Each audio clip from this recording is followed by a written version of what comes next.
بسم اللہ الرحمن الرحیم۔ بچوں کو مارنے والے اس ویڈیو کو ضرور دیکھیں۔ بچے معصوم اور ناسمجھ ہوتے ہیں جنہیں سنوارنا اور ان کی تربیت کرنا ان کے والدین اور اساتذہ کے ساتھ پورے معاشرے کی ذمہ داری ہے۔ بچے کی مثال ایک خام ہیرے کی ہے جسے چمکانے سے پہلے تراشنا بھی پڑتا ہے۔ اسے کندن بنانے کے لیے تجربات کی بھٹیوں سے گزارنا پڑتا ہے۔ بچے کو صراط مستقیم پر چلانے کے لیے جہاں رہنمائی، حوصلہ افزائی، محبت اور انعام و ترغیب کی ضرورت ہوتی ہے، وہیں تادیب کے لیے سزا اور جرمانہ بھی ضروری ہے، لیکن دونوں پہلوؤں میں اعتدال بہت ضروری ہے۔ بے جا محبت اور ناروا سختی بچوں کے مزاج کو بگاڑ دیتی ہے۔ سزا جب تشدد کا روپ دھار لیتی ہے تو بچے کا مستقبل تباہ ہو جاتا ہے، اسے گھن لگ جاتا ہے اور اس کی تعلیمی سرگرمیاں شدید متاثر ہوتی ہیں، جس سے وہی ایک بچہ ہی نہیں پوری نسل شاہ راہ ترقی سے ہٹ کر تنزلی کا شکار ہو جاتی ہے۔ بچپن میں تشدد کا سامنا کرنے والے بچوں کے جذبات شدید متاثر ہوتے ہیں، حتیٰ کہ بالغ ہونے کے بعد ان کی ازدواج زندگی پر بھی مہلک اثرات پڑتے ہیں، کیونکہ ایسے بچے کسی پر بھروسہ نہیں کرتے، جبکہ شادی کی کامیابی میں اعتماد اولین شرط ہے۔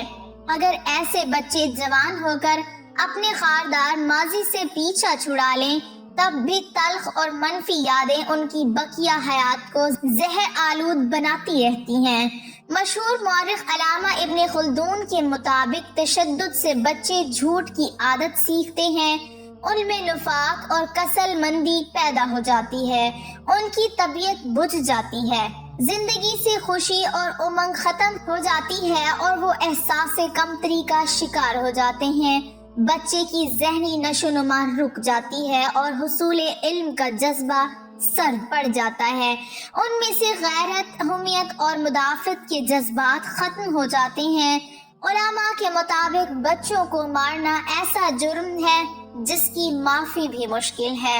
ایک عالم کے مطابق انہوں نے دیکھا کہ ایک معلم نے اپنے پاس بچوں کو مارنے کے لیے پائپ رکھا ہوا ہے۔ انہوں نے دریافت کیا، یہ کس لیے ہے؟ معلم نے کہا، یہ بچوں کو ڈرانے کے لیے ہے۔ انہوں نے جواب میں کہا، پھر تو پستول رکھ لیجئے، بچے زیادہ ڈریں گے۔ معلمین اکثر یہ گلہ کرتے دکھائی دیتے ہیں کہ بچوں کو سزا نہ دی جائے تو وہ پڑھائی میں عدم دلچسپی کے ساتھ بدتمیز بھی ہو جاتے ہیں۔ اسلام ہماری اس جانب بہترین رہنمائی کرتا ہے۔ جو شخص چھٹتے ہی ڈنڈا اٹھا لے، سمجھ جانا چاہیے کہ وہ زبان سے سمجھانے میں ناکام ہو چکا ہے۔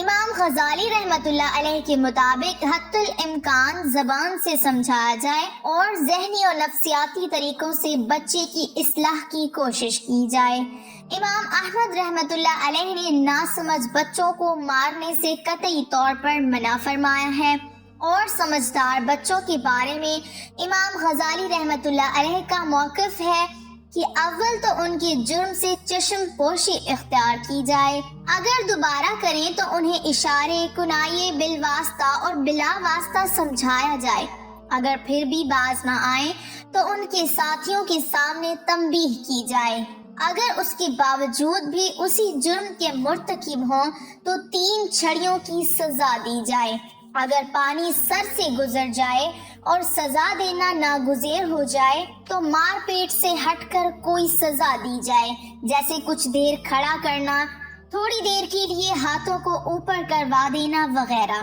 اگر اس کے باوجود بچے نہ سمجھ رہے ہوں تو درج ذیل شرائط کے ساتھ مارنا جائز ہو جاتا ہے۔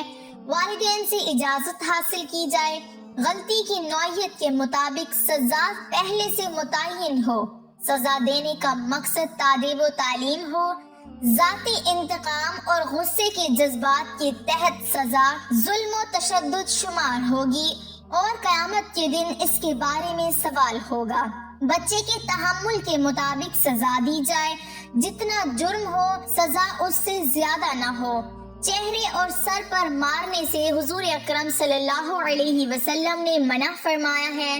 نابالغ کو لکڑی اور ڈنڈے کے ساتھ مارنا بھی منع ہے، محض تھپڑ سے کام چلایا جائے۔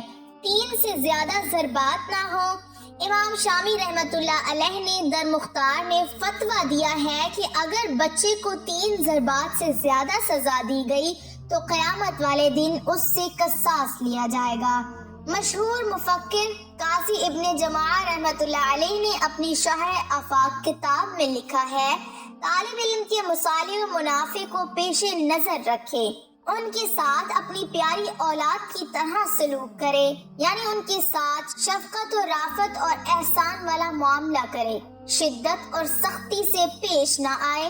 اس سے مقصد ان کی حسن تربیت، تحسین اخلاق اور اصلاح احوال ہو۔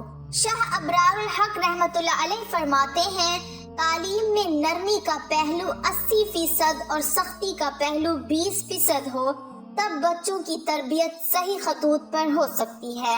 حضرت علی رضی اللہ تعالی عنہ ایک مرتبہ راستے سے گزر رہے تھے، دیکھا ایک شخص اپنے چھوٹے بچے کو مار رہا تھا۔ جیسے ہی حضرت علی رضی اللہ تعالی عنہ نے دیکھا، آپ رضی اللہ تعالی عنہ اس شخص کے قریب گئے اور فرمانے لگے، اے بندہ خدا، میں نے اللہ کے رسول صلی اللہ علیہ وسلم سے سنا کہ 4 ماہ سے چھوٹے بچے کا رونا اللہ کے وجود اور وحدانیت کی گواہی ہوتا ہے۔ یاد رکھنا، جب معصوم بچے جب نیند میں مسکراتے ہیں تو انہیں محمد صلی اللہ علیہ وسلم کی زیارت نصیب ہوتی ہے۔ اے شخص، یہ کبھی نہ بھولنا، جب روح جسم میں آتی ہے اور جسم گناہوں سے پاک ہوتا ہے، اس وقت تک فرشتے اللہ کا کرم لے کے اللہ کی برکت کے ساتھ معصوم بچوں کے ارد گرد گھومتے رہتے ہیں۔ تمہارا بچہ گناہ سے پاک ہے، ظلم سے پاک ہے، حسد سے پاک ہے، نفرت سے پاک ہے۔ اے شخص، تمہارے بچے کو مارنا تمہیں ہی برباد کر دے گا اور تمہارے ہی گھر کا رزق کم کر دے گا۔ یاد رکھنا، معصوم بچے کو مارنا انسان کے رزق کو گھٹا دیتا ہے۔ تو وہ کہنے لگا، یا علی، میرا چھوٹا سا بچہ مجھے تنگ کرتا ہے، میں کیا کروں؟